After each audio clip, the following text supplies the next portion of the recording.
Bueno, entonces el sutta que vamos a leer hoy, un poco a continuación de los dos suttas de ayer,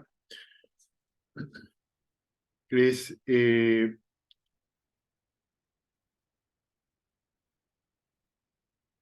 Majjhima Nikaya número 146, que es el sermón sobre la instrucción de Nandaka. ¿Sí? Así lo he oído, en cierta ocasión el bienaventurado residía en Savatthi, en la arboleda de Jeta, en el parque de Anathapindika. Entonces Mahayapati Gotami, acompañada de 500 monjas, fue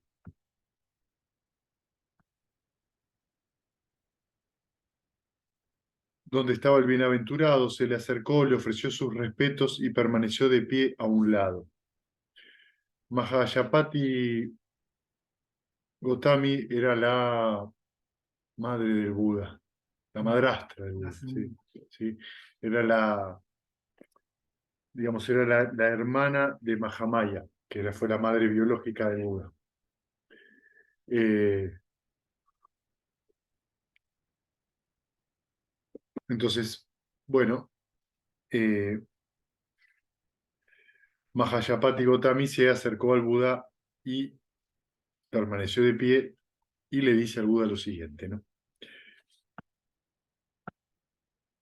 Venerable Señor, ruego al bienaventurado que adiestra a las monjas.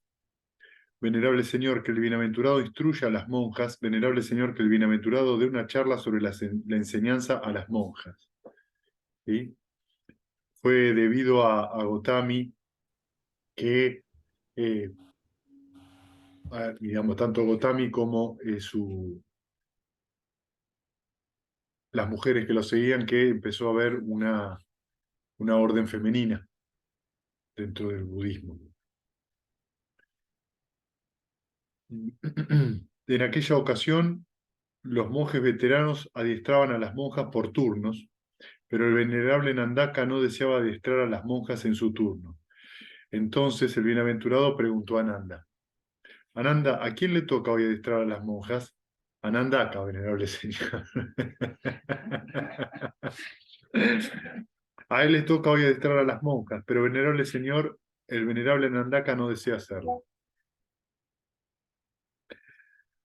Entonces el bienaventurado dijo al venerable Nandaka: Nandaka, adiestra a las monjas. Nandaka, instruye a las monjas. Brahmin, da una charla sobre la enseñanza a las monjas.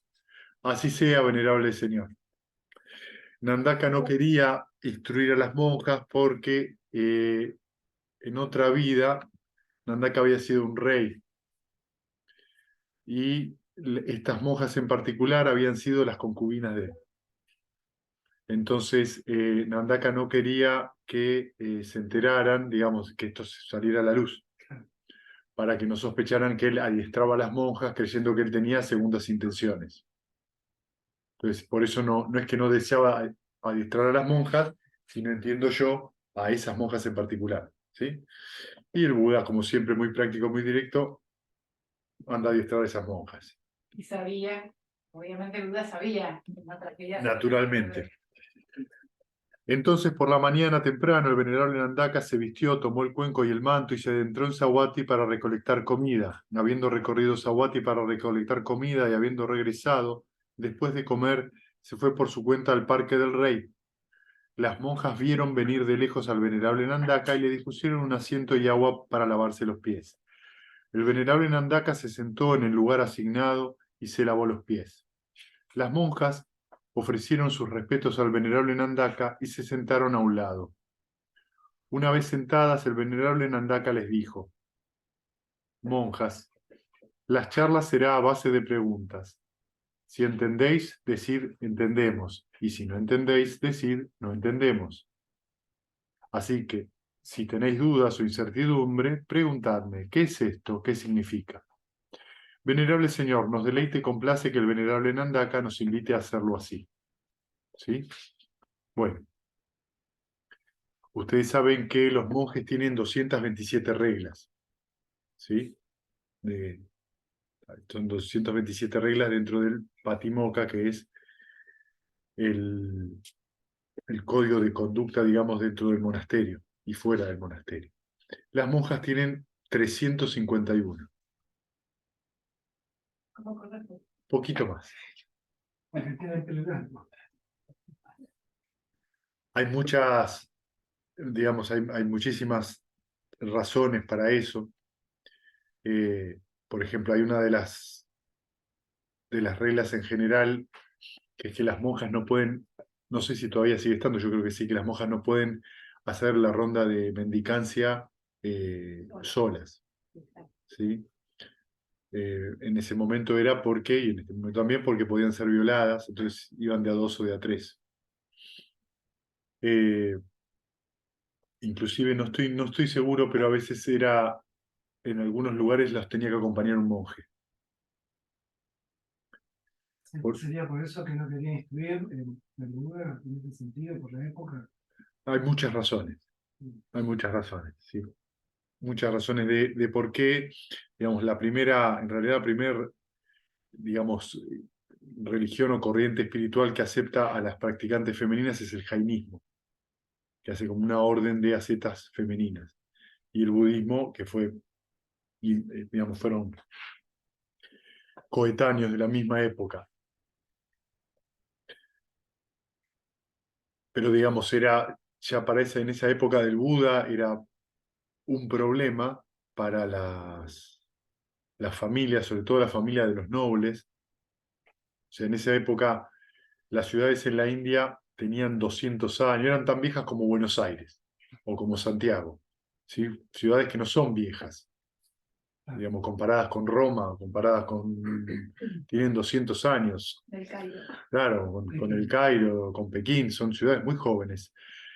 ¿Qué significa esto? Esto dentro de lo que era el noroeste de la India era algo que, piensen que no hacía mucho tiempo habían llegado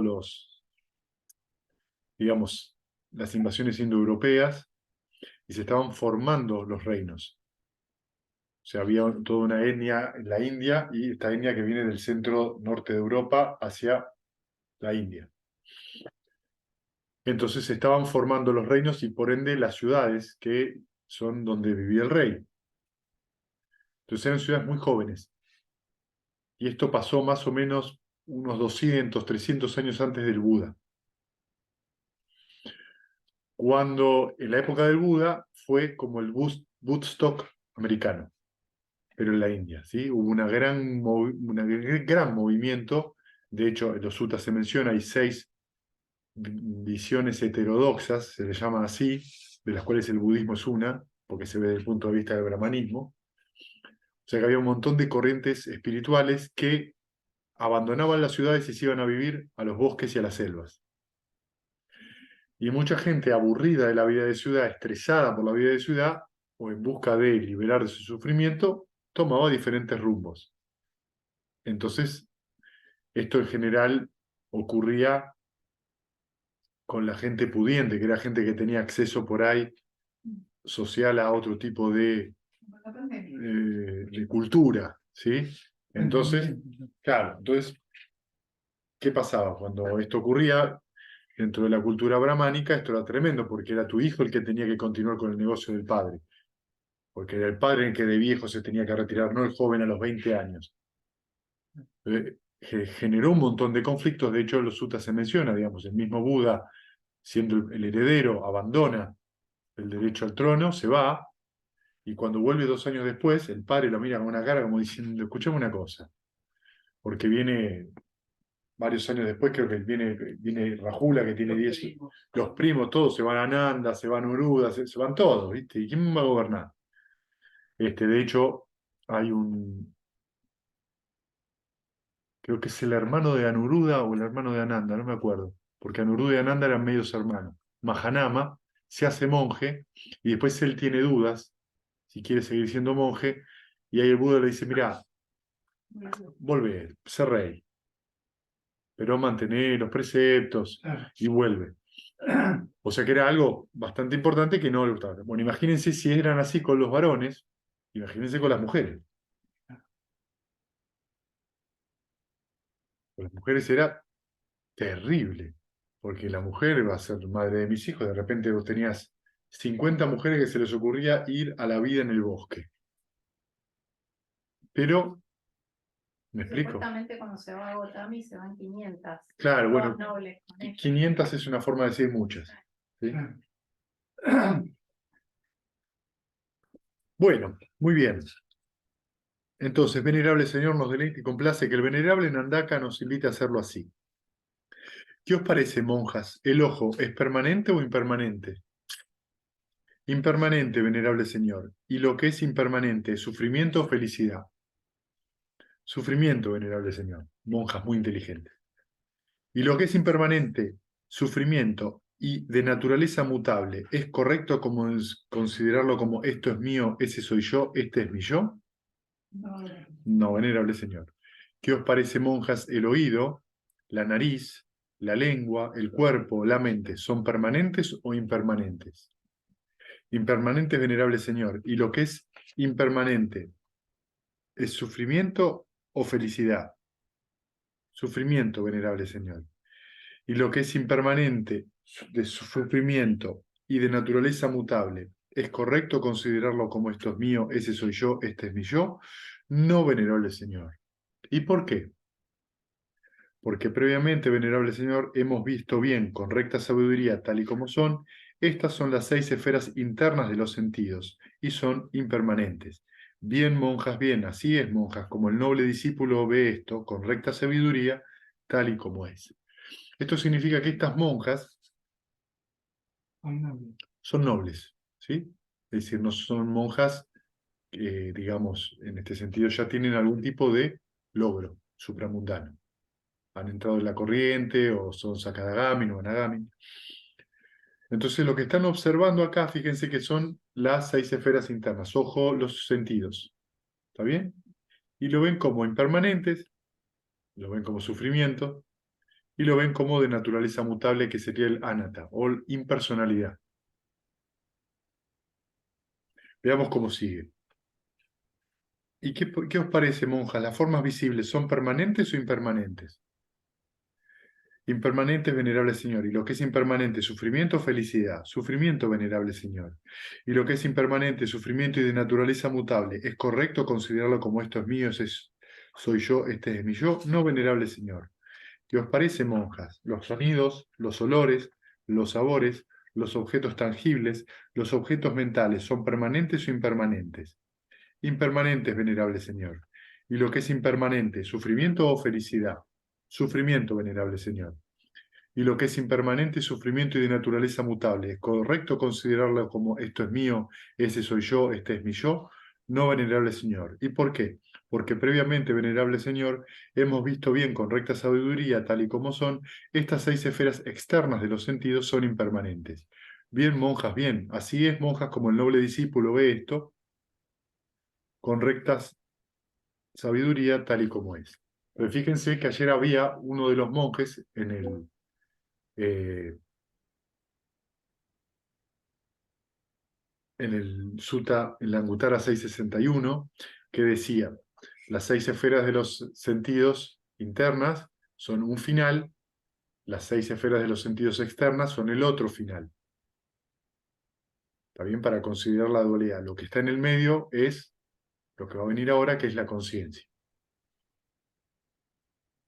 Estamos viendo que hay un ojo, hay una forma, hay un oído, hay un sonido, hay un olor, hay una nariz, hay una lengua, hay un gusto, hay un cuerpo, hay un objeto tangible, hay un pensamiento y hay una mente. ¿Sí? Tenemos esos elementos. ¿Qué os parece, monjas? ¿La conciencia visual es permanente o impermanente? Impermanente, venerable Señor. ¿Y lo que es impermanente? ¿Sufrimiento o felicidad? Sufrimiento, venerable Señor. ¿Y lo que es impermanente, sufrimiento y de naturaleza mutable? ¿Es correcto considerarlo como esto es mío, ese soy yo, ese es mi yo? No, venerable Señor. ¿Qué os parece, monjas? La conciencia auditiva, la conciencia olfativa, la conciencia gustativa, la conciencia corporal, la conciencia mental, ¿son permanentes o impermanentes? Impermanentes, venerable Señor. ¿Y lo que es impermanente, sufrimiento o felicidad? Sufrimiento, venerable Señor. ¿Y lo que es impermanente, sufrimiento y de naturaleza mutable? ¿Es correcto considerarlo como esto es mío, ese soy yo, este es mi yo? No, venerable Señor. ¿Y por qué? Porque previamente, venerable Señor, hemos visto bien con recta sabiduría, tal y como son, estas 6 clases de conciencias son impermanentes. Bien, monjas, bien, así es como El noble discípulo ve esto con recta sabiduría tal y como es. ¿Sí? Entonces, vemos entonces que la conciencia depende de una base interna y de una base externa. Depende cuál sea cualquiera de las 6 esferas que tenemos. ¿Sí? Entonces, a través de esos 6 sentidos y la respectiva conciencia, nosotros reconocemos lo que llamamos el mundo. ¿Sí?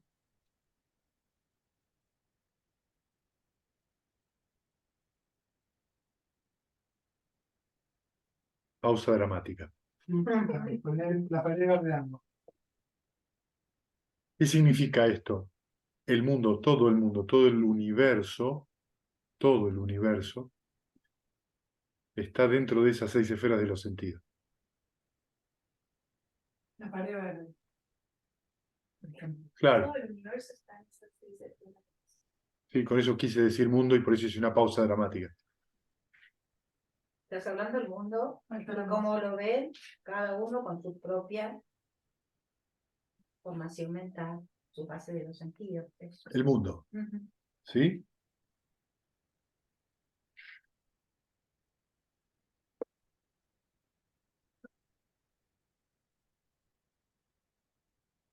Es, monjas, como una lámpara de aceite ardiendo. El aceite es impermanente y de naturaleza mutable. La mecha es impermanente y de naturaleza mutable.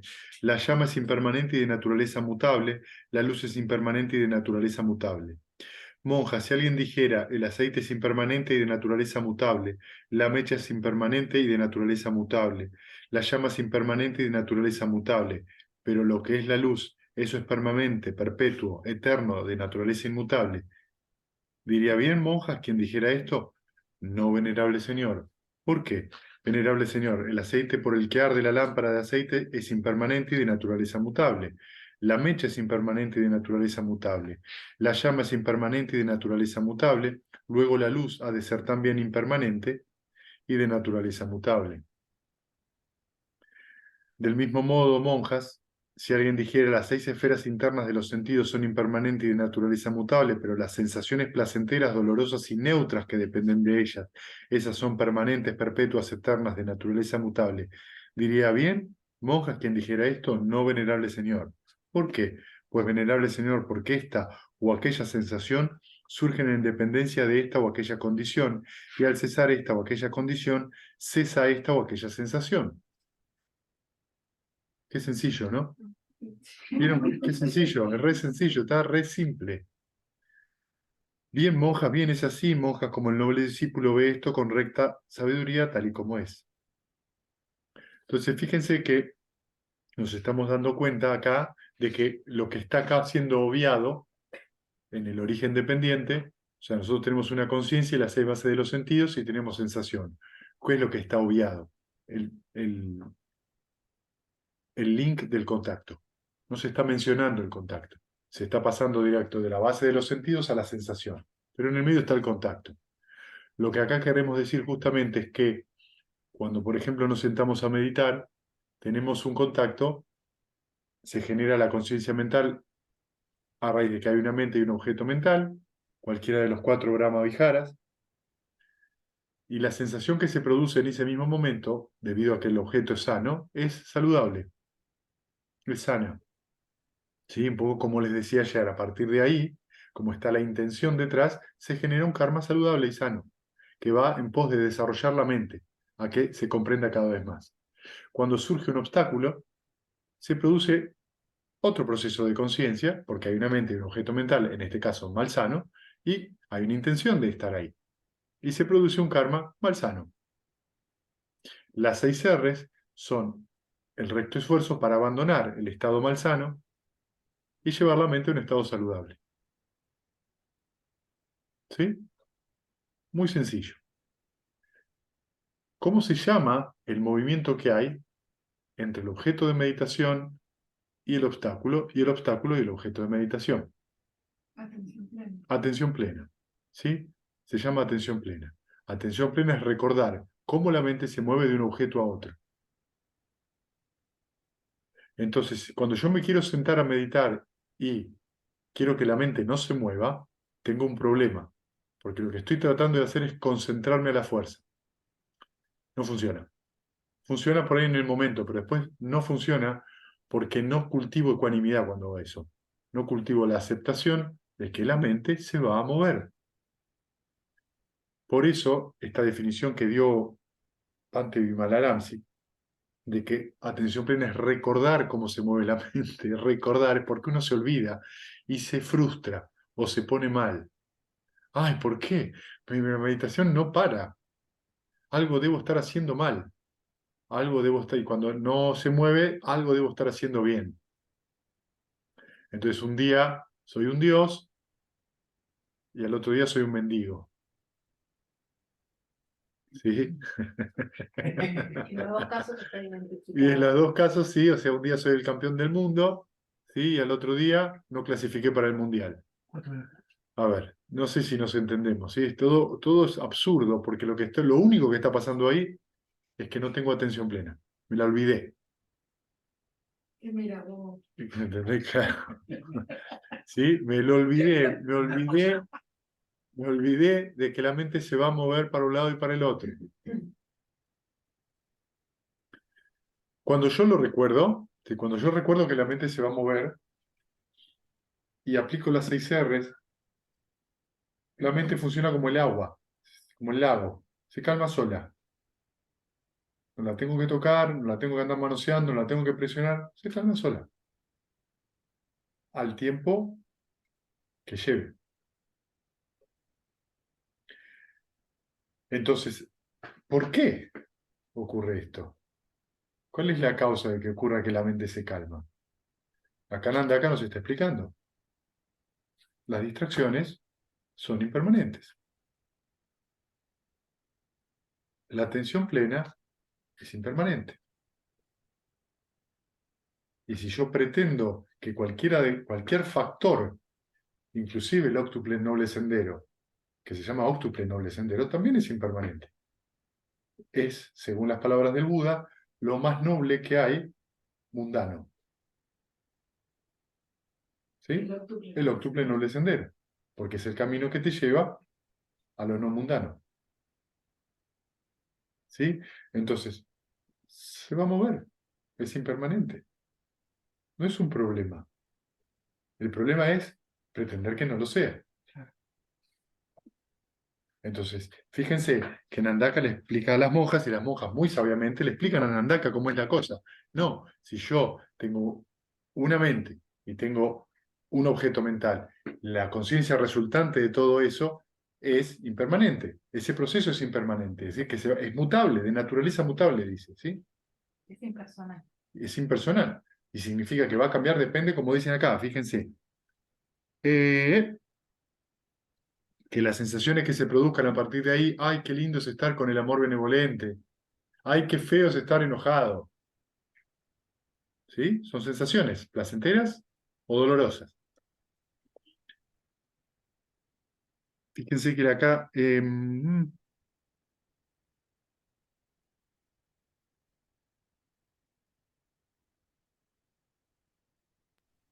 Fede, ¿podés sí, leer ese último parrafito de nuevo, sí, porfa? es lo que estaba en eso, dame un segundo. Gracias. Claro, acá dicen esto. Dice, del mismo modo, monja, si alguien dijera las 6 esferas internas de los sentidos son impermanentes y de naturaleza mutable, pero las sensaciones placenteras, dolorosas y neutras que dependen de ellas, esas son permanentes, perpetuas, eternas, de naturaleza inmutable, diría, bien, monje, quien dijera esto, no, venerable señor, ¿por qué? Y acá las monjas responden, pues, venerable señor, porque esta o aquella sensación surge en dependencia de esta o aquella condición. Porque surge esto, surge aquello. Porque cesa esto, cesa aquello. Y al cesar esta o aquella condición, cesa esta o aquella sensación. Sencillo. Monjas, es como un gran árbol robusto y sano. La raíz es impermanente y de naturaleza mutable. El tronco es impermanente y de naturaleza mutable. Las ramas y las hojas son impermanentes y de naturaleza mutable. La sombra es impermanente y de naturaleza mutable. Si alguien dijera, la raíz, el tronco, las ramas y las hojas son impermanentes y de naturaleza mutable, pero lo que es la sombra, esa es permanente, perpetua, eterna, de naturaleza inmutable. ¿Diría bien monja quien dijera esto? No, venerable señor. ¿Por qué? Pues, venerable señor, porque la raíz, el tronco, las ramas y las hojas del gran árbol robusto y sano son impermanentes y de naturaleza mutable. Luego la sombra ha de ser también impermanente y de naturaleza mutable. Fíjense que esto, de alguna forma, está queriendo decir que, pese a que todos parece ser de naturaleza impermanente y mutable, hay alguna idea de que hay algo que es perpetuo. Es decir, yo puedo tener los 5 agregados, ¿sí?, que son impermanentes, ¿sí?, es decir, la forma material, la sensación, la percepción, las formaciones mentales y la conciencia son impermanentes, pero yo además tengo un alma. Esa es permanente. ¿Sí? Sí. Que de algo mutable no puedas tener algo inmutable. Bueno, pero entonces viene esta cosa que tiene que ver con las 20 visiones falsas. ¿Sí?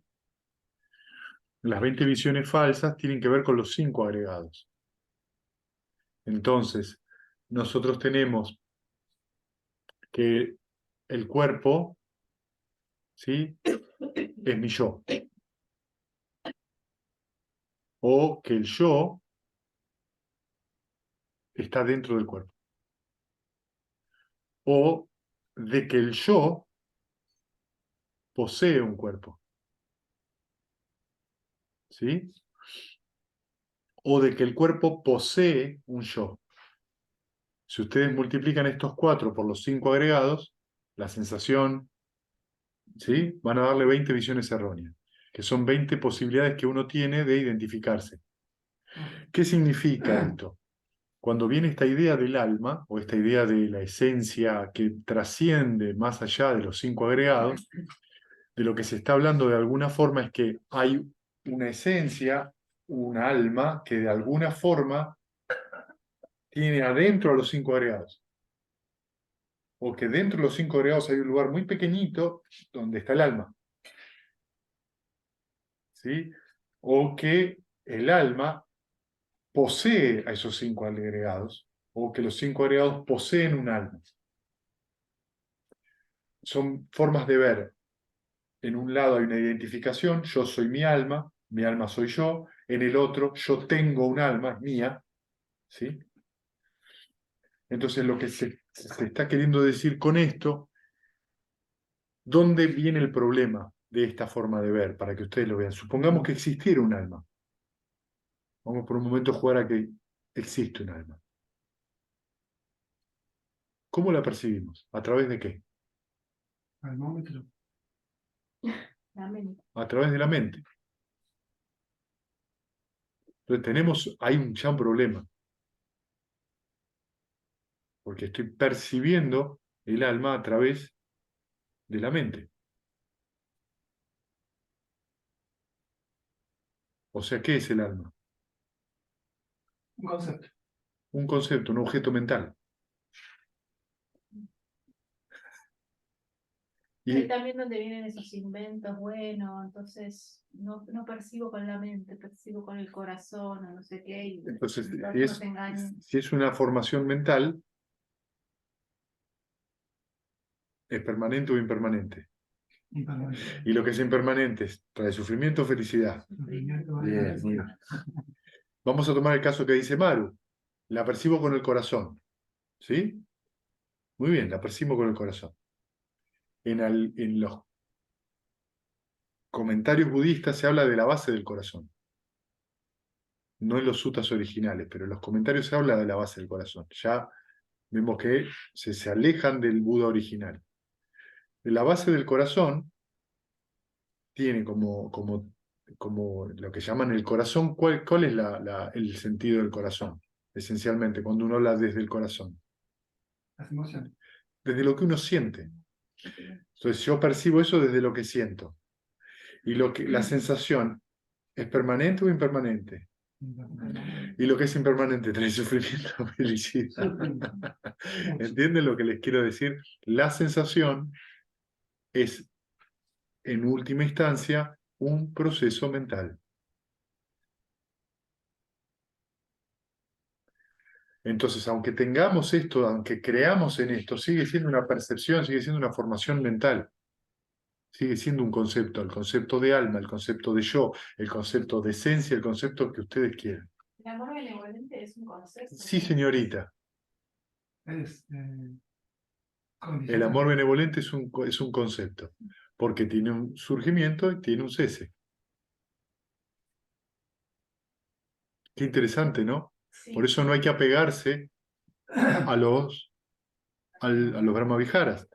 Por eso no hay que intentar fusionarse con el objeto de meditación. Una cosa no tiene nada que ver con la otra. Pero cuando uno dice siento amor, ¿no? O esta sensación que uno tiene cuando empieza a meditar, que el, el amor es una mente abierta, entonces. Sí, Porque es una sensación que solamente es mental, ¿no? No está en otro lugar del cuerpo. se siente en el cuerpo. Las formaciones mentales te pueden traer una sensación corporal, ¿sí? Una manifestación en el cuerpo que llamamos sensación corporal. Pero la Las sensaciones sensación, corporales son sensaciones mentales. claro, No hay otras sensaciones que no sean mentales. Claro. sí, Esta división la trazamos nosotros para entender. es una forma de Es una decir. forma de decir nada más, pero Claro. no es real. Claro. Muy bien, Ahora decías que, perdón, las sensaciones son impermanentes, sí, pero las sensaciones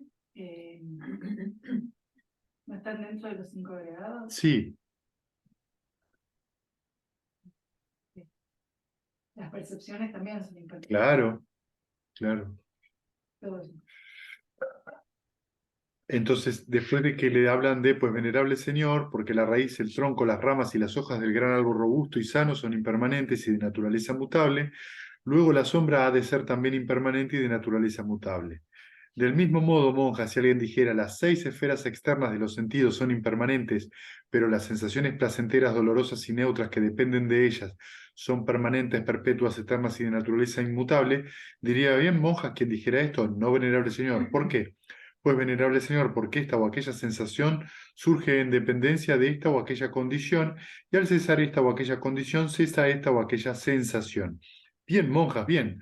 Así es, monjas, como el noble discípulo ve esto con recta sabiduría tal y como es. Entonces, fíjense que las 6 bases lo compara con una lámpara, con la mecha, con el aceite y con la luz. Y las 6 bases externas, los objetos, como un árbol robusto. El mundo es sólido. Claro. Hay un verde detrás del verde. Todos vemos verdes diferentes, pero ¿hay un verde absoluto? No, no hay ningún verde absoluto detrás de los verdes. Porque si hay un verde absoluto, La habría, sombra sería habría un Federico absoluto detrás de los Federicos que ustedes ven. ¿Entendés? Detrás de eso hay un Federico que es no, ¿eso qué significa? Que hay algo que es de una forma y es la verdad total. No, estaríamos de vuelta buscando algo permanente. La mente siempre juega este tipo de triquiñuelas donde, ¿sí? Vemos como en algún lugar, en algún proceso de estos 5 agregados, en algún lugar me engancho. o en varios. O en varios. Monjas. John Malkovich. Es así, es como si un diestro carnicero o su aprendiz sacrificara una res, la desmembrara con un cuchillo afilado y sin estropear la masa de carne del interior ni el pellejo del exterior, cortara, seccionara y separara con el cuchillo afilado de carnicero los tendones, los nervios y los ligamentos, y entonces, habiendo cortado, seccionado y separado todo esto, tomara el pellejo, volviera a ponerlo sobre la vaca y dijera, igual que antes, esta vaca está unida al pellejo.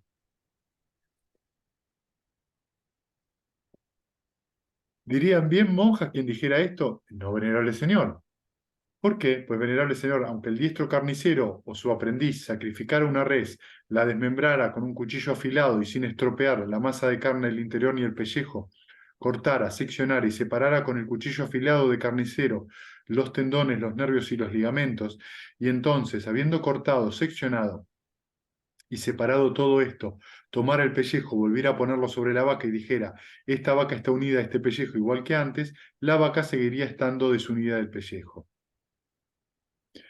Monjas, he hecho este símil para que toméis conciencia de su significado. He aquí su significado. La masa de carne interior, monjas, designa las 6 esferas internas de los sentidos. ¿Sí? El pellejo exterior, monjas, designa las 6 esferas externas de los sentidos. Los tendones, nervios y ligamentos designan el deleite apasionado. El deleite apasionado. El cuchillo afilado del carnicero designa la noble sabiduría que corta, secciona y separa las contaminaciones, las trabas y los vínculos internos. ¿Sí? Entonces, ¿qué está diciendo acá? Tenemos, por un lado, las 6 esferas internas, las 6 esferas externas.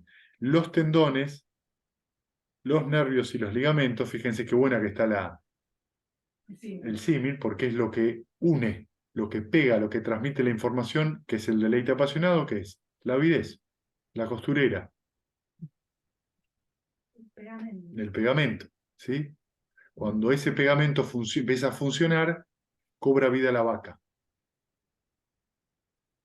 Pero bueno, muy ¿sí? claro. Frankenstein, si no. Bien. El cuchillo afilado es la sabiduría, es decir, ver claramente que lo que estamos viendo no es una vaca, sino una serie de procesos condicionados. Decirle vaca a la vaca es solo una manera de decirlo. Ah, claro eso. Los 5 agregados, ¿sí? Es una forma de que uno después le pone el nombre. Fabio, Adrián, Silvina, Santiago, Graciela, pero son 5 agregados. Decimos el nombre ¿por qué? Porque nos tenemos que entender. Pero como el lenguaje humano está basado y se basa en conceptos, creemos que el concepto es la realidad. No, es una forma de designar, designación. Por eso al nirvana se le dice animita, sin signo. No se le puede, no tiene signo. Porque si tiene signo, ya tiene concepto. Si nos hubieran enseñado esto desde el principio, hubiera sido todo mucho más fácil. Ponela. Monjas. Hay 7 factores de la iluminación, cuyo cultivo y práctica constante aniquilan las corrupciones y el monje, habiéndolos experimentado por sí mismo con conocimiento superior, logra y permanece en este mismo mundo la liberación por la sabiduría, la liberación de la mente de las corrupciones, gracias a la aniquilación de las mismas. ¿Cuáles son los 7? Aquí, monjas, el monje cultiva la atención, que es el factor de la iluminación que, basado en el apartamiento, el desapasionamiento y la cesación, madura el deshacimiento. Él, Deshacimiento, deshacirse. El monje cultiva el interés, la energía, la alegría, la tranquilidad, la quietud o concentración y la ecuanimidad, que son factores de la iluminación basados en el apartamiento, el desapasionamiento y la cesación y que maduran el deshacimiento. ¿Sí? Entonces, estos 7 factores de la iluminación son 7 factores que cuando ustedes se sientan a meditar, los están cultivando. ¿Sí? A medida que también se cultivan durante la vida cotidiana. Pero a medida que ustedes continúen meditando, estos factores van a estar cada vez más desarrollados. más presente en la vida. Y más presentes en la vida cotidiana, y también van a ver que en la medida que estos factores estén cada vez más balanceados entre sí, la mente solita va entrando en un estado cada vez más profundo. ¿Sí? Ese estado más profundo, cuando los 7 factores de la iluminación quedan balanceados, ocurre el nirvana. Como comentaba un poco con Celeste en la entrevista de ella, los factores de la iluminación no son ingredientes de cocina. ¿Sí? No es que yo me puedo sentar a meditar y porque tengo un poquito de pereza, le echo un cachito de atención, 2 gramitos de interés, 4 de energía y 7 de alegría y salgo. Lo mismo si estoy con la mente muy inquieta. El factor de la iluminación más importante en este sentido siempre es la atención plena, siempre es recordar. recordar que la mente se mueve de un objeto a otro. Si yo recuerdo a eso, eso ya colabora un montón con el balance de la energía. Sea esta, si estoy muy excitado o si estoy un poco decaído, aletargado, ¿sí? Luego, si yo estoy un poco aletargado, al recordar esto, voy a ganar interés sobre el objeto de meditación. Ah, a ver, pero interés está, a ver, ¿qué siento? Este interés entusiasta hace que la mente levante la energía sobre y nada más. Eso ya trae energía, eso ya trae alegría y la mente y se balancea con respecto a los otros, que son tranquilidad, quietud o concentración y ecuanimidad. Si en cambio tengo la mente con mucha distracción, tengo que acordarme que la mente se mueve de un objeto a otro. Entonces, ¿por qué está habiendo tanto movimiento? Porque lo más probable es que haya un exceso de energía. ¿Qué significa exceso de energía? Estoy poniendo mucha fuerza en el contacto con el objeto de meditación. ¿Eso está mal? No, no está mal. Por ahí uno aprende, uno está aprendiendo cuánto es cuánto. En líneas generales, siempre es mucho. Siempre uno pone mucho. Y cuando dice, pongo re poquito, mira, eso es mucho. No, pero yo ya retrocedí, más no puedo. Y es mucho. ¿No? Porque bueno, hay temperamentos que por ahí son, digo, al guiso picante lleno de pimienta le pongo ají picante porque no me parece suficientemente picante. Entonces le saco el ají picante y digo, che, esto no tiene gusto a nada. Bueno, tiene gusto a eso. Como que a su vez los dividís en dos, ¿no? Claro, depende el obstáculo. Pero todo esto tiene que ser hecho con... No se puede estar jugando con eso porque lo único que va a producir eso es inquietud. Con mucha suavidad. Con mucha suavidad. Pero el hecho de recordar, pará, yo me siento a meditar y ¿qué tenía que acordarme? Que la mente se mueve. Chocolate por la noticia, me van a decir Es como que ustedes. después de la meditación uno empieza a ver mejor que todo eso que pasó, ¿no? Si uno puso mucha fuerza, porque en el Y durante no, en el durante uno no lo ve, claro, porque en el durante uno anda empujando. claro. Lo que hace que te des cuenta, qué poca atención que tenemos. Y cómo queremos en realidad dominar lo que está pasando, controlarlo.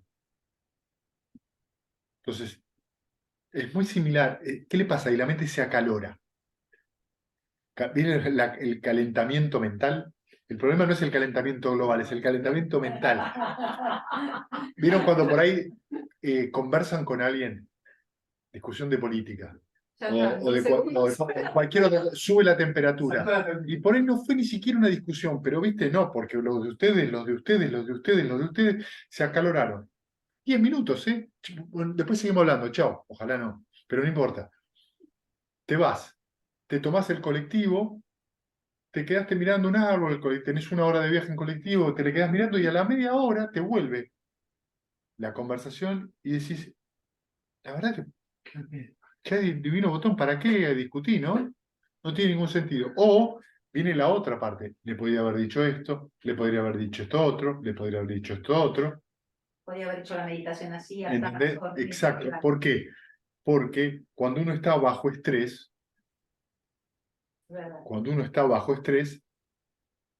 ¿qué significa bajo estrés? Estoy identificado con algo, con la propia opinión, con una sensación, con una percepción de la realidad, con mis pensamientos, con lo que fuera.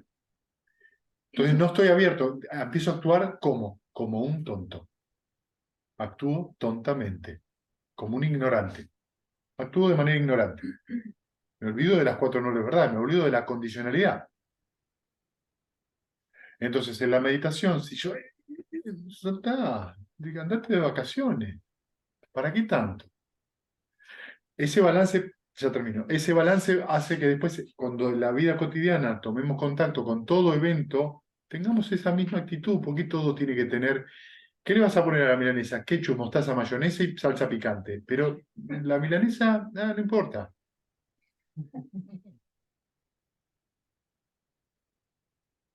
Es mucho. ¿Y qué pasa cuando es mucho? La mente se inquieta. Cuando la mente se inquieta, vuelve a ocurrir que como estoy operando sobre un obstáculo, vuelve a surgir la tendencia emocional habitual. Más se inquieta, más quiero estar encima de la mente. Más encima de la mente, más se inquieta. ¿Por qué le agregamos todos esos condimentos a la milanesa, digamos? Porque uno tiene una opinión personal muy fuerte y necesita como reafirmarla. Porque uno no quiere sufrir.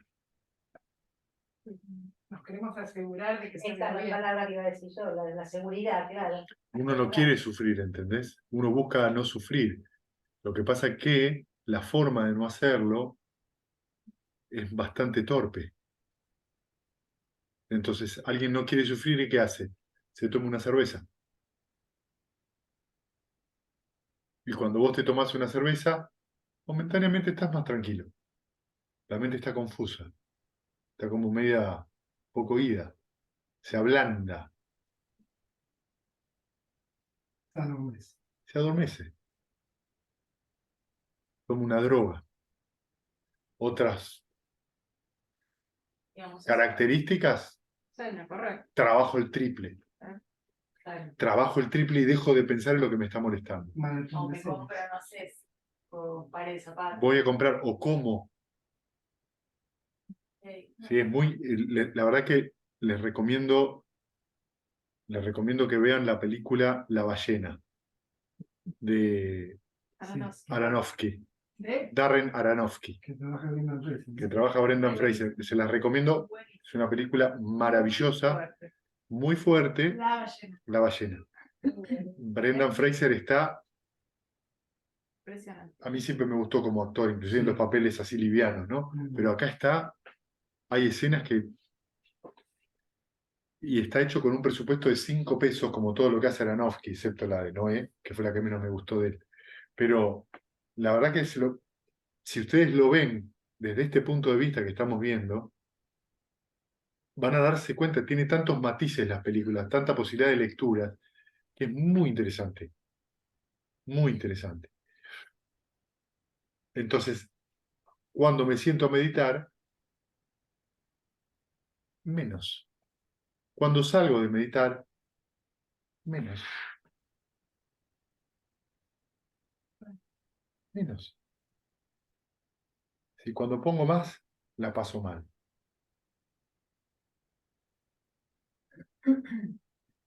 Como que fuimos a ir y llamarme. Sí. ¿No? Sí, sí, o una Irish mame, o una abuela italiana, una nona italiana, la abuela española, ¿sí? No importa. Bien. Monjes, he aquí los 7 factores de la iluminación cuyo cultivo y práctica constante aniquilan las corrupciones y permiten la liberación por la sabiduría, la liberación de la mente de las corrupciones gracias a la aniquilación de las mismas. Una vez que el venerable Nandaka hubo instruido a las monjas, las despidió. Podéis retiraros, monjas, ya es hora.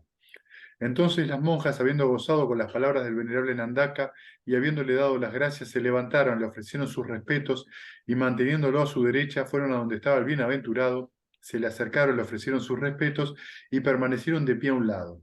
Mientras las monjas permanecían de pie, el bienaventurado les dijo: podés retiraros, monjas, ya es hora. Entonces las monjas le ofrecieron sus respetos y manteniéndolo a su derecha se marcharon. No mucho después de que las monjas se hubiesen marchado, el bienaventurado se dirigió a los monjes. Monjes, al igual que en los días festivos de la luna incompleta, ¿sí? Uposata, ¿es esto? La gente no duda ni tiene incertidumbre sobre si la luna es llena o no, puesto que la luna no es evidentemente ni llena ni nueva. Del mismo modo, monjes, las monjas se han complacido de la predicación de la enseñanza de Nandaka, pero su propósito no es todavía perfecto. Esto significa que todavía no se habían liberado, ¿sí? Completamente. Bueno, entonces el bienaventurado se dirigió a Nandaka, al venerable Nandaka. Bueno, Nandaka, también mañana tendrías que adiestrar a las monjas del mismo modo. Sí, venerable señor, contestó el venerable Nandaka al bienaventurado. Luego, al día siguiente, por la mañana temprano, el venerable Nandaka se vistió, tomó el cuenco y el manto, repite todo el asunto, y les vuelve a decir el mismo sutta. Todo de vuelta a lo mismo. Pasa por las esferas de los sentidos internas, las externas, por la conciencia y las sensaciones que hay en relación a estas tres cosas. Pregunta. Y les da los Nandaka era Arahant. Sí, entiendo que sí. Y le dan, inclusive le dan los mismos símiles. ¿Sí?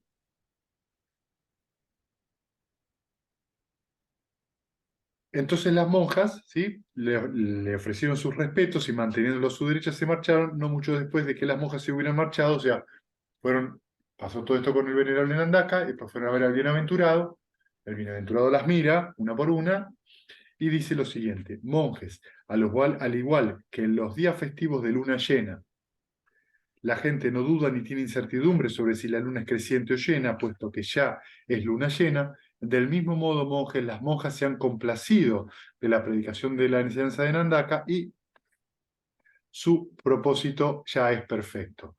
Monjes, aún... fíjense, acá está. La menos evolucionada de estas 500 monjas ha entrado ya en la corriente. ¿Sí? No puede retroceder, sino que está destinada y encaminada a la perfecta iluminación. Así el bien el bienaventurado y los monjes gozaron y se complacieron con sus palabras.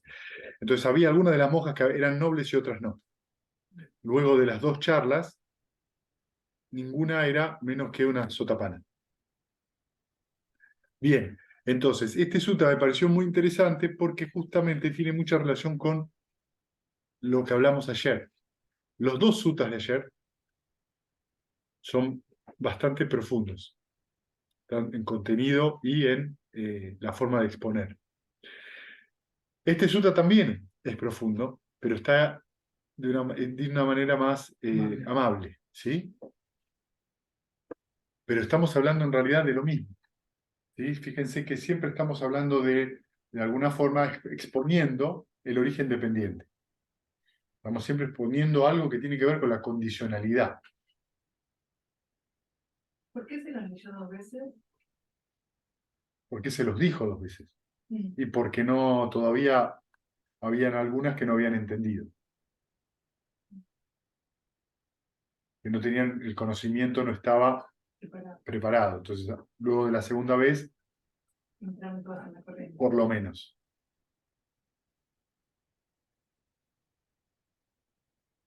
Ante la mirada del Buda, ¿no? Claro, la mirada del Buda podía de alguna manera corroborar eso. Entonces, lo que nosotros podemos observar, que el proceso de cognición, el proceso por el cual nosotros recibimos la información, ¿sí? Recibimos información todo el tiempo. Luz, sonido, olores, gusto, sensación táctil, los pensamientos, todo el tiempo hay información fluctuando. Las conciencias siempre ocurre una cosa por vez en nuestra mente. Podemos darnos cuenta entonces de que ese proceso de conciencia está condicionado y es cambiante continuamente. Continuamente.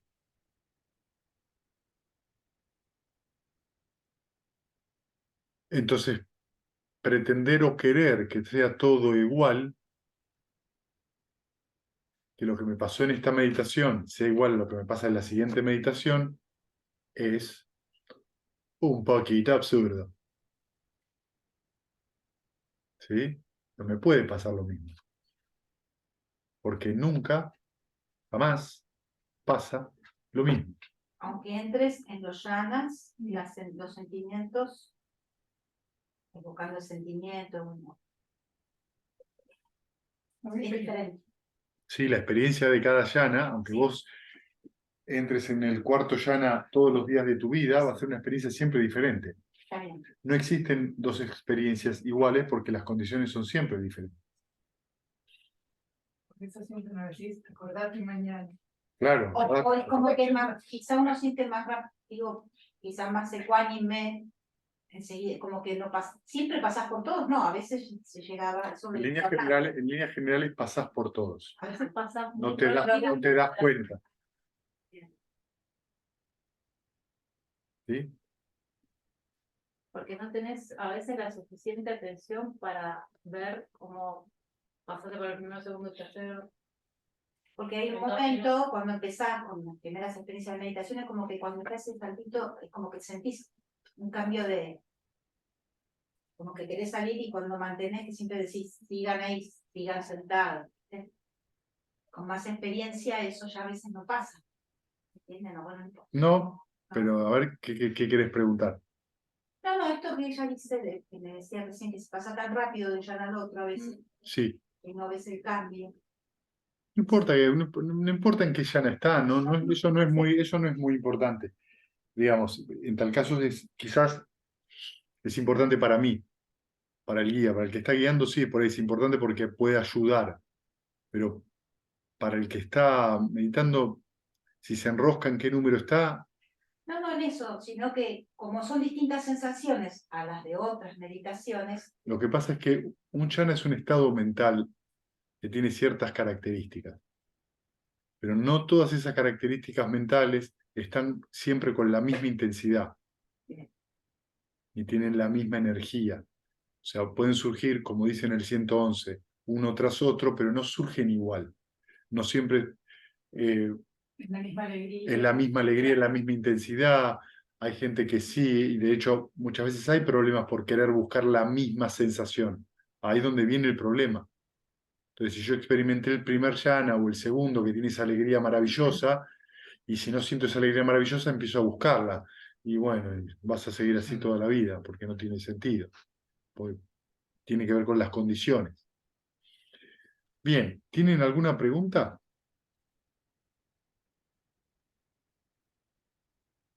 Pero en ese sentido, perdón, me quedé pensando.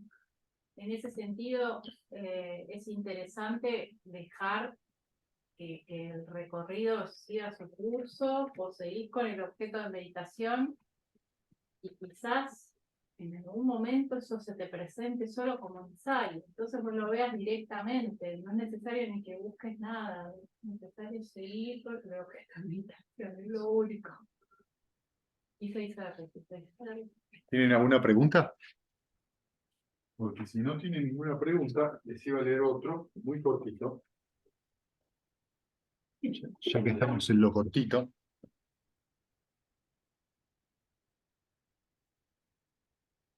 Pero si tienen preguntas.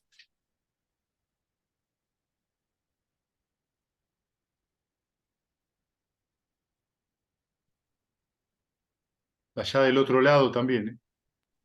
Ayer, ¿cuáles leíste, Fede? ¿Qué sutas cortitos dijiste? Uno del Anguttara Nikaya 661 Sí. y el otro es del Udaka Nikaya del Udana 1.10. ¿Te acordás cómo se llaman? El primero se llama En el medio, pero no lo vas a encontrar en inglés. Ok. Y el otro se llama eh, Vajilla Sutta. ahí está, Vajilla Sutta. Gracias, Adrián. Gracias. Ok, gracias. Pum, pum, pum, pum, pum.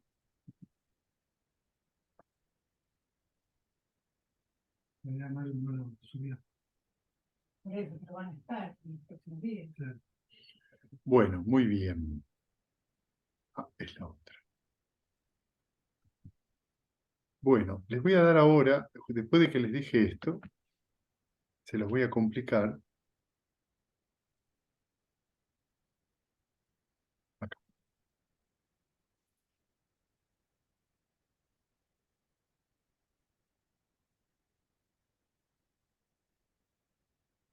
Acá está.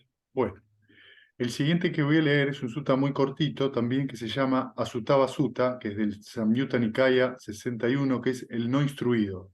¿Sí? Fíjense, y también habla del origen dependiente. ¿Sí? Dice así: esto he escuchado en una ocasión, el bienaventurado estaba morando en la arboleda de Jeta del parque de Anathapindika cerca de Saguati. Estando allí el bienaventurado se dirigió a los monjes de esta manera: monjes, el individuo mundano no instruido puede experimentar desencanto, acá la palabra es repugnancia, pero en realidad es desencanto, hacia este cuerpo compuesto de 4 grandes elementos, puede llegar a estar desapasionado hacia él y liberado de él. ¿Y cuál es la razón? Porque el crecimiento y el declive pueden ser vistos en este cuerpo compuesto de 4 grandes elementos, se ve cómo se establece y cómo deja a estar. Por eso el individuo mundano no instruido puede experimentar desencanto hacia este cuerpo compuesto de 4 grandes elementos, puede llegar a estar desapasionado hacia él y liberado de él. ¿Qué significa? Que el Buda considera que una persona no instruida, ¿sí?, puede estar desencantado de su propio cuerpo porque ve cómo ese cuerpo se enferma, cómo ese cuerpo envejece y deja de estar identificado con el cuerpo, ¿sí? O personas que, por ejemplo, en algún lugar practican el brahmacharya, ¿sí? Digamos, practican no tienen relaciones sexuales. O sea, tienen la continencia sexual, acá me sopla. Porque pueden ver esto, ¿está bien? Pero monjes, en cuanto a aquellos que he llamado mente, mentalidad o conciencia, el individuo mundano no instruido es incapaz de experimentar desencanto hacia eso y no puede llegar a estar desapasionada hacia eso, ni puede estar liberado de eso. ¿Y cuál es la razón? Porque por largo tiempo, monjes, esto ha sido mantenido por él apropiado y ha sido de esta manera. Esto es mío, ese soy yo, eso es mi ser. Por eso el individuo mundano no instruido es incapaz de experimentar repugnancia, desencanto hacia eso. No puede llegar a estar desapasionado hacia eso ni puede estar liberado de eso. ¿Sí? Entonces, fíjense que ocurre que puede haber personas que están, inclusive, que han abandonado el apego al cuerpo, pero no, por ejemplo, las opiniones, pero no a lo que sienten. ¿Esto tiene que ver con el esfuerzo que hacen para suprimir algo? No, no, no, no, no. Tiene que ver con que es más sencillo abandonar, el Buda dice que es más sencillo abandonar la identificación con el cuerpo que la identificación con la mente. Correcto. Mucho más sencillo. De hecho, a veces los moribundos, el cuerpo lo pueden dejar, pero no lo que piensan.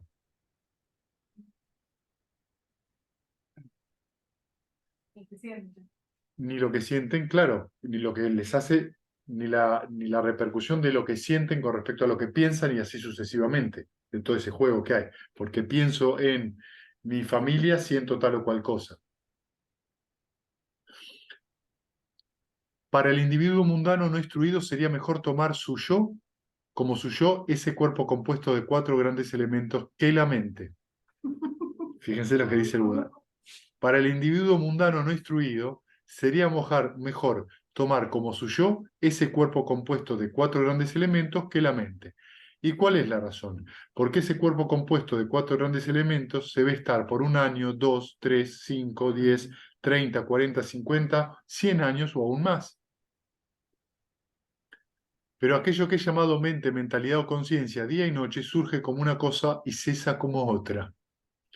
Al igual que un mono corre todo el bosque agarrándose de una rama, luego se va sosteniéndose de la otra para después saltar y agarrarse de la otra rama, de la misma manera aquello que es llamado mente, mentalidad o conciencia, día y noche surge como una cosa y cesa como otra. De ahí viene el dicho que la mente es el mono que salta de rama en rama. Está todo el tiempo moviéndose. Por eso, monjes, el instruido noble discípulo atiende diligente y cuidadosamente el origen dependiente en sí mismo de esta manera. Cuando esto existe, aquello llega a ser, con el surgimiento de esto surge aquello, cuando esto no existe, aquello no llega a ser, con el cese de esto cesa aquello. Y termina con los 12 eslabones, que es con la ignorancia como condición, las formaciones mentales llegan a ser. Con las formaciones mentales como condición, la conciencia llega a ser. Con la conciencia como condición,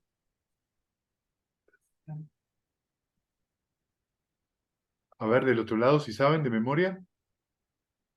Mentalidad, materialidad.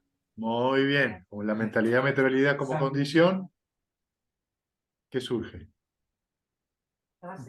Las 6 bases de los sentidos, muy bien, con las 6 bases de los sentidos como condición, el contacto. Contacto. Aprobado, marzo. Con el contacto como condición, La sensación. sensación. Con la sensación como condición, El, Esta Ay, sí. Esta es parte. Avidez.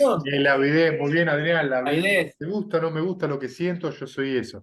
Con la avidez como condición, Dependencia emocional. El apego. el apego. Muy bien, ¿sí? Porque me gusta y no me gusta. ¿Por qué? Eso es el apego. Con el apego como condición, la tendencia emocional La habitual. tendencia. La tendencia emocional habitual como condición, el nacimiento de la acción. El sufrimiento. Con el nacimiento de la acción como condición, la enfermedad, la muerte, Me da la masa de toda la sufrimiento. masa de sufrimiento. Muy bien. Eso es como surge. Pero con la total desaparición y el cese de la ignorancia, cuando cesa la ignorancia, ¿qué cesa? Conciencia. Más- No, es Mentales. condiciones. Formaciones Tan cara. mentales. Muy bien. Con el cese de las formaciones mentales, ¿qué cesa? De conciencia. Con la cesación de la conciencia, ¿qué cesa? Materialidad. No de forma. Calidad material. Exactamente, mentalidad, materialidad. Con la mentalidad, materialidad, cuando cesa, ¿qué cesa? Con la cesación de la base de los sentidos, ¿qué es lo que cesa? Con el contacto, cuando cesa el contacto, ¿qué cesa? Cuando la sensación cesa, ¿qué cesa? La avidez. Cuando la avidez cesa, ¿qué más? El apego. Cuando cesa el apego, Avidez. la tendencia emocional habitual. Cuando cesa la tendencia emocional habitual, ¿qué cesa? El nacimiento de la acción. Y cuando cesa el nacimiento de la acción, toda la masa de sufrimiento. Muy bien. ¿Qué alumnos tan aplicados? Viendo estos monjes, el instruido noble discípulo experimenta desencanto hacia la forma, experimenta desencanto hacia la sensación, experimenta desencanto hacia la percepción, desencanto hacia las formaciones mentales, desencanto hacia la conciencia. Experimentando el desencanto, llega a estar desapasionado. Mediante el desapasionamiento, su mente queda liberada. Cuando está liberada, le llega el siguiente conocimiento. Esta es la libertad, y él comprende esto. Destruido está el nacimiento, la vida santa ha sido vivida, lo que estaba por hacer se ha hecho, y aquí no hay más futuros estados de existencia. Bueno, muy bien, vieron que eran cortitos, no se tenían que asustar. Bien, muy bien. Ese que cita es Este es Samyutta Nikaya 1261. Muy bien, ¿tienen alguna pregunta?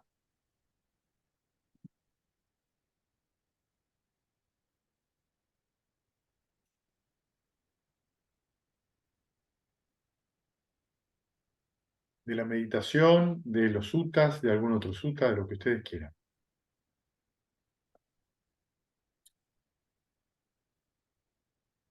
Yo sé que es agosto en el hemisferio sur y que es difícil, pero vale la pena hacer el esfuerzo.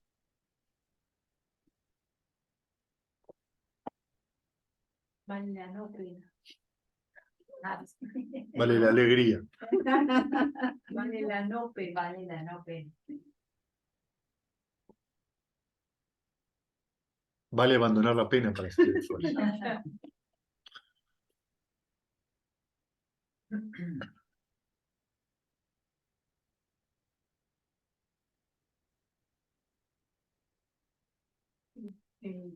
Fede, Sí, no, habló alguien más. no, no, dale, dale. ¿Ves? No sé si tiene sentido la pregunta, pero justo hoy se me vino. El amor es un concepto y la gratitud, que tanto se También, dice, es un concepto mental. sí, también. gratitud. Que sea un concepto no quiere decir que no valga el esfuerzo cultivarlo, ¿no? Porque sigue siendo un esfuerzo en una dirección Sana. sana, que produce un condicionamiento mental sano. Es decir, acá lo que hay que entender, lo que hay que ver claramente es que no se trata de un camino en ese sentido nihilista o cínico, ¿sí? Todo es lo mismo, de ninguna manera, todo es lo mismo, ¿sí? El cultivo, por eso está el cultivo de los preceptos, que es cultivar una conducta esencialmente, como dice el sexto, ser amoroso y benevolente conmigo mismo y todos los seres vivientes. Es decir, independientemente de eso, uno se sienta porque tiene un deseo. Dejar de sufrir. dejar de sufrir. Así que vivimos en este mundo y cultivamos estados sanos, saludables, que nos van llevando a una comprensión cada vez más profunda. Los preceptos son la base para que la meditación de verdad sea exitosa en ese sentido. Si vos cumplís los preceptos, tu meditación va a progresar. Si los preceptos se rompen, te vas a dar cuenta que la meditación es estar continuamente abandonando algo que después uno, o sea, limpio el vidrio con la meditación, amanezco y le tiro Ah, barro encima. No tiene sentido. Es decir, el precepto y la meditación están juntos, porque además cuando eso empieza a estar trabajando una cosa con la otra, empezás a ver, empieza a surgir la sabiduría, empiezas a ver. Por eso es que mucha gente cuando solo medita, siente que no llega a ningún lado, que está siempre en el mismo tema. ¿Qué es lo que ves la condicionalidad Claro, de las cosas? porque vos empezás si vos actúas con los preceptos, te vas a dar cuenta de que cuando meditas, está más tranquila la mente. Te vas a sentir mejor, más pacífico, más tranquila, más amable. Vas a sentirte con menos sufrimiento. Y esa es una constatación directa de algo que vos mismo hiciste. Claro. Que a través de tu conducta diaria y de tu práctica, te sentís mejor. ¿Qué más querés que eso?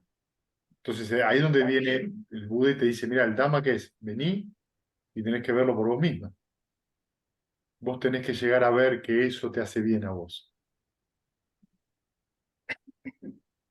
Pero si no se cumplen los preceptos, meditar siempre es un maremoto.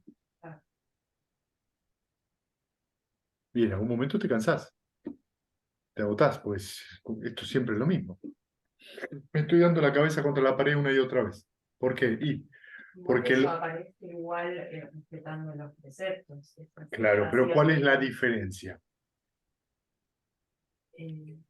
¿Cuál es la diferencia? ¿Por qué en ese sentido el mindfulness es una cosa que tiene poca vida y poco resultado en ese sentido? Es muy escueto ¿por qué? Porque está tomando una parte de un camino que está pensado en completo. Sería sobre la meditación. Claro, ponele que le llamemos a eso meditación, ¿no? sí, No sé forma ni de siquiera control. que Lo que quiero decir esto sin entrar en críticas, porque no me interesa. Lo que quiero señalarte con esto es que, ¿qué sucede? Vos empezás a cuidar los preceptos, tu conducta cambia, ¿sí? Te empezás a sentar. Después de un año o dos, por ahí que vos te sentás, te vas a dar cuenta que la mente está más tranquila.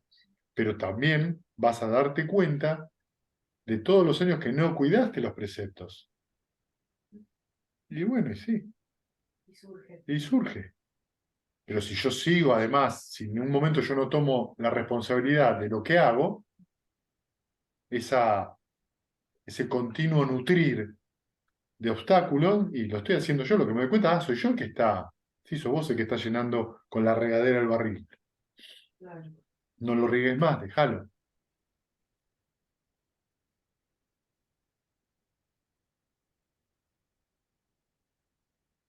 Entonces es esta pregunta que es, ¿vos querés cambiar? ¿O vos querés que el mundo cambie? Y esta es una pregunta muy fuerte, ¿eh?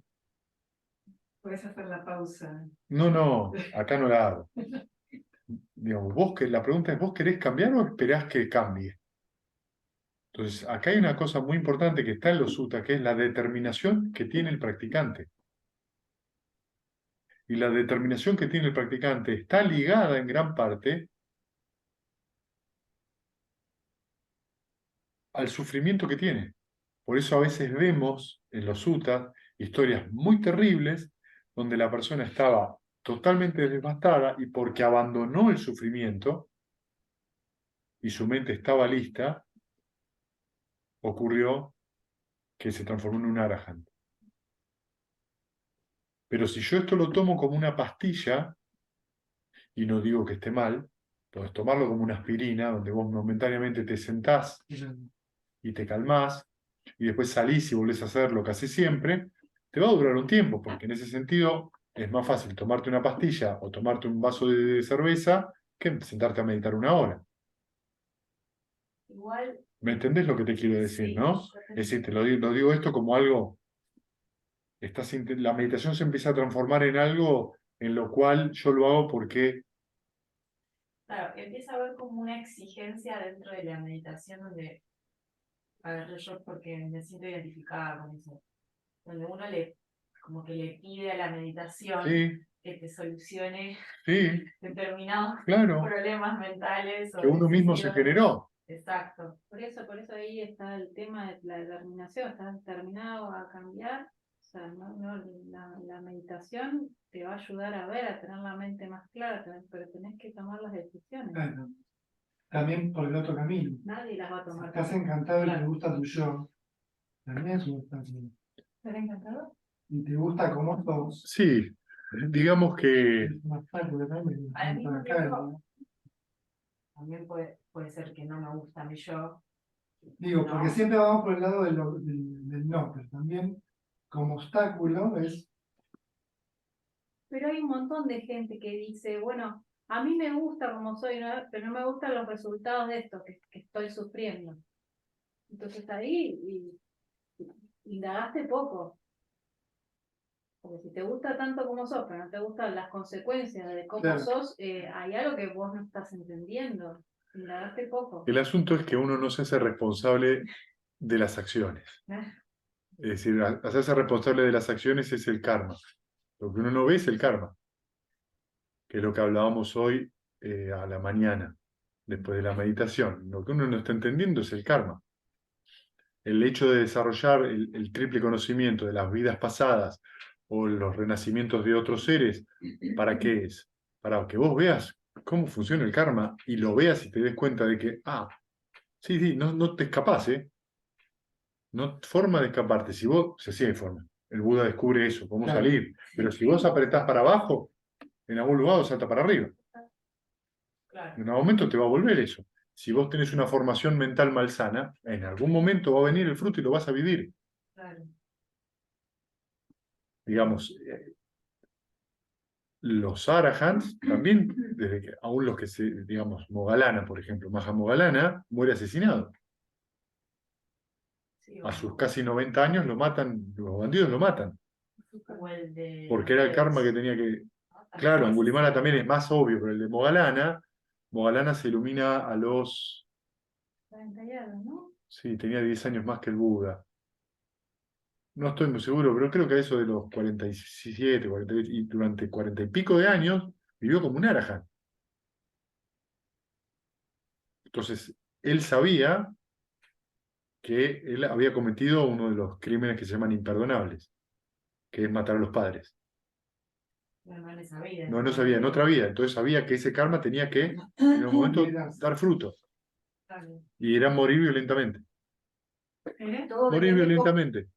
Él mismo había visto sus vidas anteriores. Claro. ¿Todos los arahants tienen sus vidas anteriores? ¿O Todos los arahants pueden ver una cierta cantidad de vidas. solo el Buda puede ver todo? Sí, una cierta cantidad depende de la facultad de cada persona.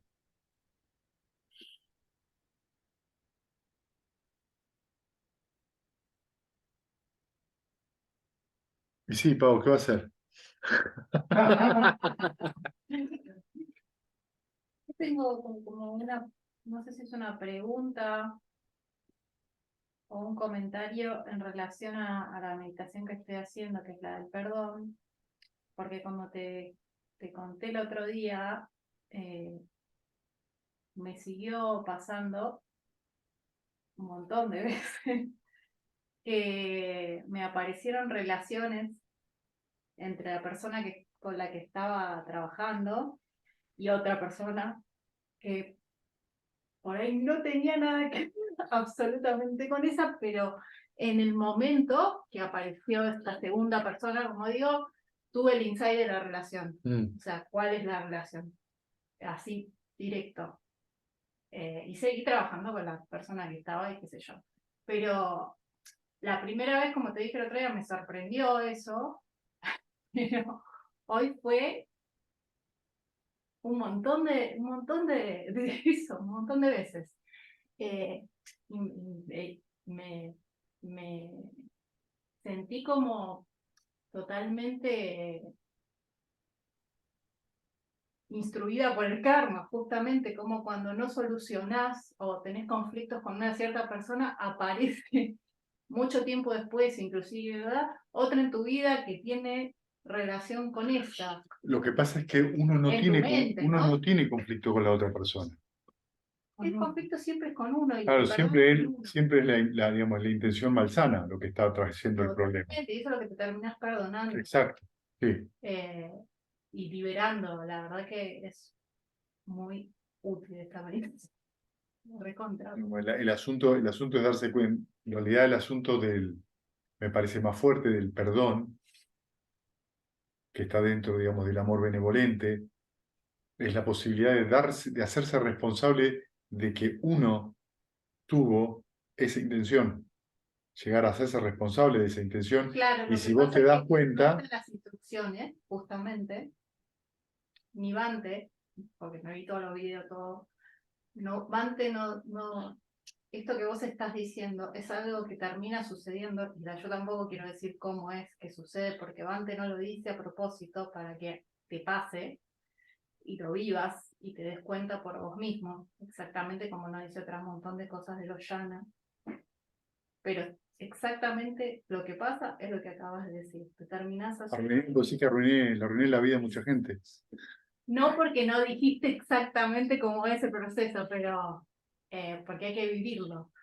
Pero es eso, te terminás haciendo responsable completamente de estas decisiones malsanas, de pensamientos malsanos que tuviste en montones de momentos con montones de personas. ¿Es fácil?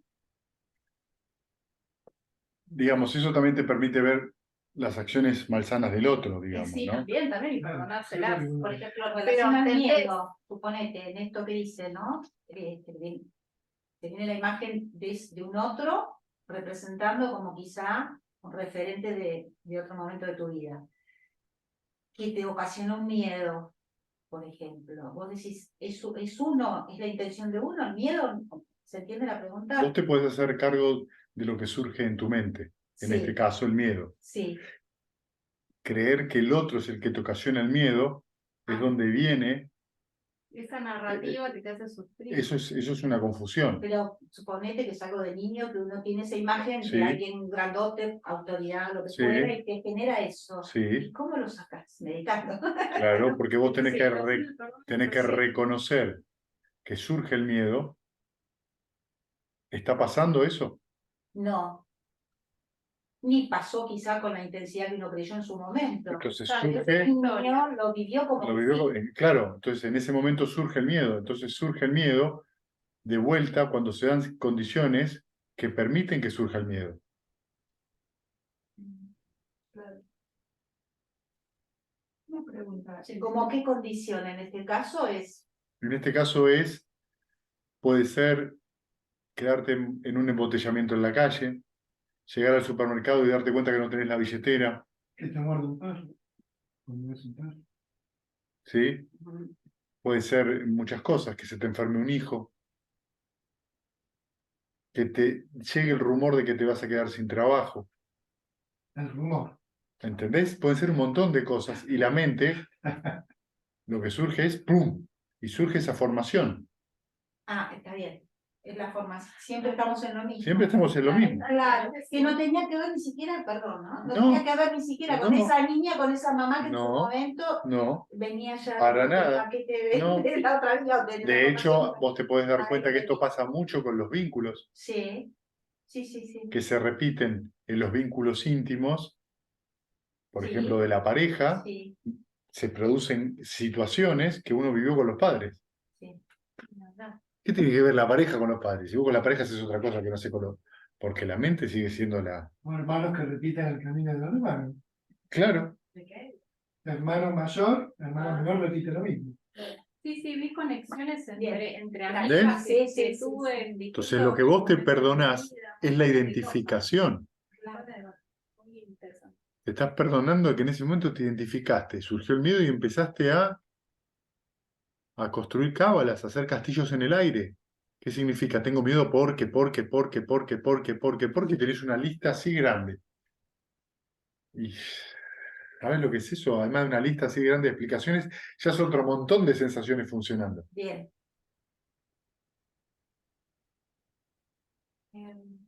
Igual la mente siempre tiende a ver el peor escenario, ¿no? Más allá de lo que...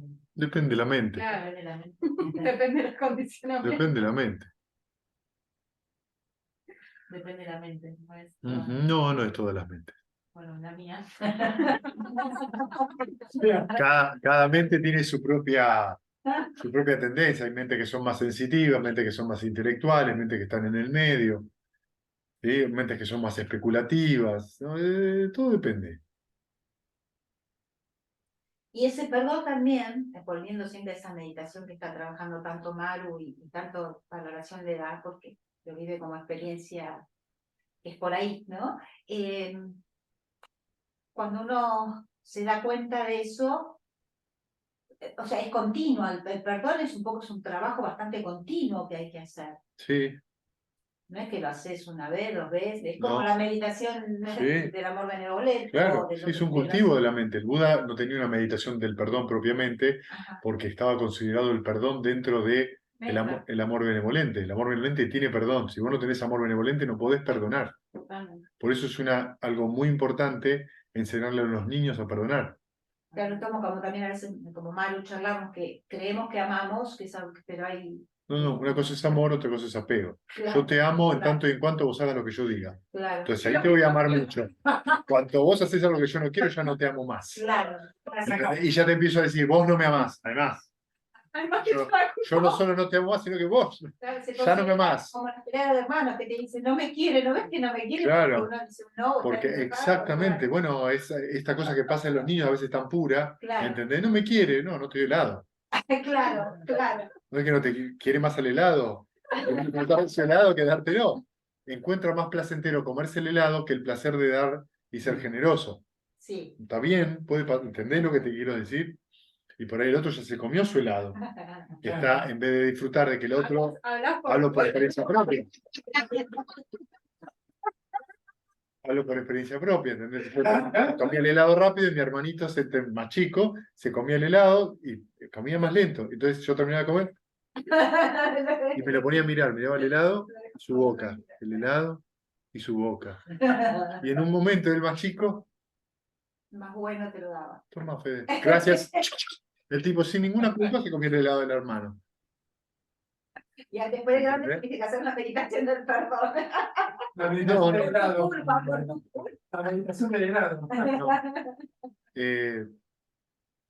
Mi hermano es un hombre tremendamente generoso, inmensamente. es un hombre muy generoso. A veces no tan generoso consigo mismo. Hay momentos donde él se pone exigente y pierde esa generosidad, pero cuando él se permite, se da esa generosidad, cambia un montón de cosas, cambian los dolores en el cuerpo, cambian un montón de cuestiones. Pero sí es importante aprender a perdonar. Porque si no hay perdón, si uno no perdona, hay una identificación muy fuerte. O sea, por más que no practiquemos la meditación del perdón, cuando meditamos o cuando los preceptos que cumplimos y tenemos en cuenta en lo cotidiano, está eso de ser amoroso y benevolente. Claro, porque ¿qué estamos hablando? De ablandar la mente. La mente se tiene que ablandar. Es lo que yo le decía hoy de la pelota. El pensamiento es como una pelota. Vos tenés un pensamiento que es la pelota. Si tu mente es como la pared, sale el pensamiento, rebota en la pared, ¡pum!, te pega. Porque está dura la mente. Pero si es como una toalla, Pasa que, como hablamos con Fede el otro día, hay personas que tienen como facilidad para perdonar. Pueden abrirse ahí nomás y... ¿Facilidad? Facilidad para perdonar. Pueden abrirse ahí nomás y decir, Me equivoqué, eso está. me equivoqué o te equivocaste y está todo bien, qué sé yo. Y otros no lo sé. Me duele un montón. claro. O somos muy rígidos con nosotros mismos, o nos Ponele, en castigamos mi mucho, casa, cuando yo era chico, o esto, aprender el perdón de era pequeño, de chiquito era había que perdonar. Y mi padre y mi madre, si bien nos había que perdonar, había que perdonar, digamos, ellos dos tenían sobre todo entre ellos, se perdonaban, pero después había alguna granada, ¿viste? Pero con nosotros era, no, te tenés que perdonar a tu hermano. Entonces mi mamá, sobre todo mi mamá en ese sentido, ¿no? Era tenés que perdonar, son cosas que hacen los chicos, sí, no te lo hace de malo, y cuando veía maldad, no de por ahí de parte entre nosotros, pero a veces de afuera, muchas veces ella misma, yo recuerdo que se sorprendía, porque por ahí nosotros perdonábamos a un amigo que sí lo había hecho con intención, y medio que mi mamá se quedaba sin palabras. Pero digo, por eso es muy importante, sí, el perdón funciona mucho para ablandar esta idea, este orgullo. ¿Cómo me lo va a hacer a mí? Pero la meditación del perdón es cuando estás tremendamente identificado con algo o porque ves Pueden ser por muchos motivos, ¿viste? situaciones límites, o porque ves algo, un obstáculo que sigue repitiendo en tu Y si meditación vos tenés un diaria. obstáculo que se repite, si hay un bloqueo en meta. si no podés irradiar meta, ¿viste? Cuando se hace, por ejemplo, las meditación sin barreras, que se irradia a 3 personas conocidas, a 3 personas familiares, 3 neutrales y 3 personas desagradables, si en algún lugar vos te empezás a bloquear, por eso es como una especie de, en realidad, de pruebita, a ver cómo va la mente, y algo ahí hay que revisar. Porque significa que no podés irradiar meta. Si no podés irradiar meta, es que hay alguna identificación importante. Suponete que en tu vida diaria estás teniendo un conflicto repetitivo con alguien cercano y seguís enroscado y enroscado y enroscado en eso, entonces cuando te sentás a meditar, decís, no encuentro el sentimiento. Bueno, pues lo dicen mucho, bueno, claro, es el momento.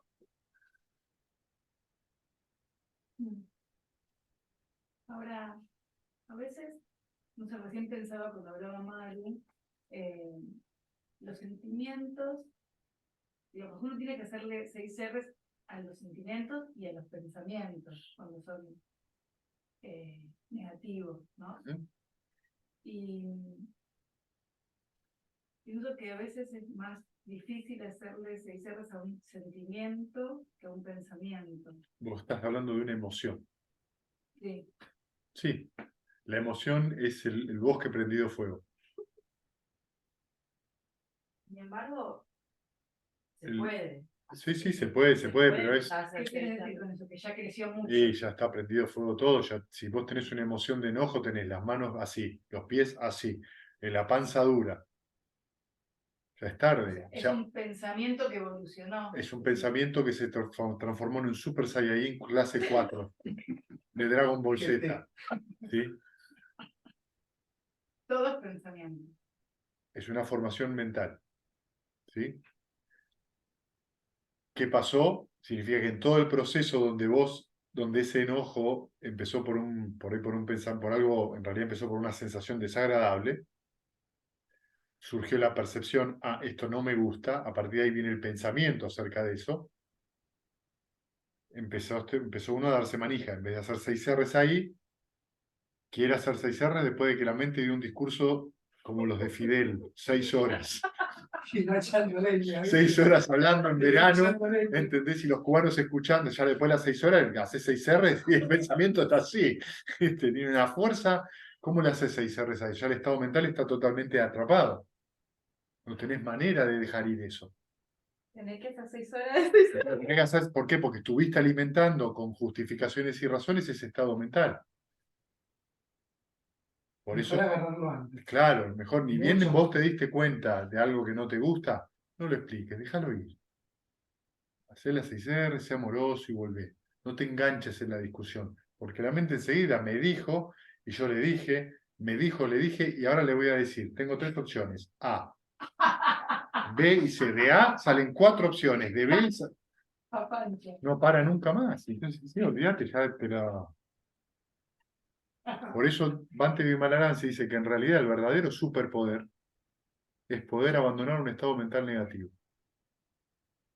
Y tiene toda la razón. Cuando uno está enojado, cuando uno está envidioso, está celoso, está frustrado, está Tiene obsesionado, tiene miedo, poder dejar eso Las 6 R. a través de la sesión y que desaparezca, eso es un acto de magia. Es el pase mágico. Estoy así, dice 6 R's y se fue. Mirá vos.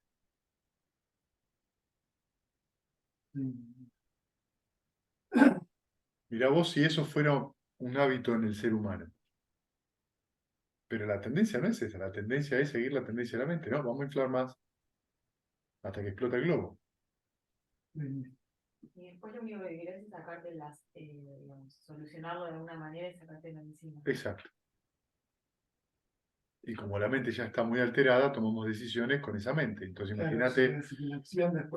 imagínate, no, voy a ver una película, una serie en Netflix, pero la serie en Netflix me hizo acordar el problema que tuve de pareja. Bueno, no, voy a ir a comer. No tengo hambre, pero voy a comer igual, porque por ahí me siento bien. No, me cayó mal la comida. Termino vomitando. ¿Me entendés? Me levanto a la mañana. ¿Por qué estoy mal? Ya sé por qué estoy mal. Por culpa de ella, que me dijo. Pará, y todo lo que pasó en el medio, nadie lo hizo que ella te. ¿Entendés? ¿Cómo es la historia? No, no nos hacemos responsables de las decisiones. Me viene lo mismo de antes. ¿Por qué no se nos enseñó esto desde chiquito? Porque no. Por ahí por momentos pasó esto, ¿viste? Hay cosas que quizás Que sí que las enseñaron. pero como Por ahí no como fueron estábamos hablando cultivadas. en relación a los niños, los niños también tienen que querer aprenderlo esto. No puedes obligar a aprender Claro, como el hablabas hoy. amor o lo que sea. Vos lo que haces es mostrarles un ejemplo, Iba a decir eso. que vean, porque la forma de aprender de un niño es por imitación. Entonces, para vos a poder aprenderlo tendrías que haber tenido padres que podrían haber dado ese ejemplo. Bueno, perdonalo, es difícil. De todas maneras, Viole, cada persona trae. Sí, así que, ¿entendés lo que te quiero decir? Cayó donde cayó, Un buen no paquete. porque sí. Tenemos que agradecer haber caído acá. Empecemos por ahí. Estamos haber caído en nuestra familia. Sí. Cada uno donde cayó y con lo que le haya pasado. Pero como dice Fede, agradecer haber nacido humano. Humano, sí, claro. Naciste humano, agradecelo. ¿Eh? Naciste humano, agradecelo. Podés decidir. Yo Bien, podía haber nacido en el cielo. bueno, cuando nos encontremos ahí hablamos. ¿Tienen alguna otra pregunta? ¿Alguna pregunta más?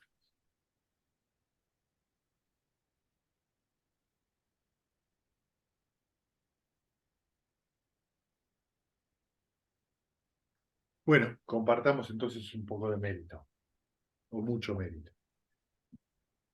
Que los que sufren sean libres de sufrimiento y los aterrorizados intrépidos sean. Que los afligidos se despojen de todo dolor y que todos los seres se encuentren alivio. Que todos los seres compartan este mérito que así hemos adquirido para el logro de todo tipo de felicidad.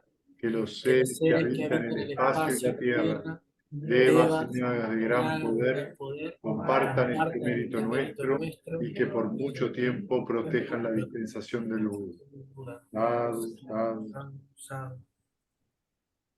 Gracias, gente. Gracias a todos, a todas. Nos vemos. Besos. Chao. Chao, chao, gracias.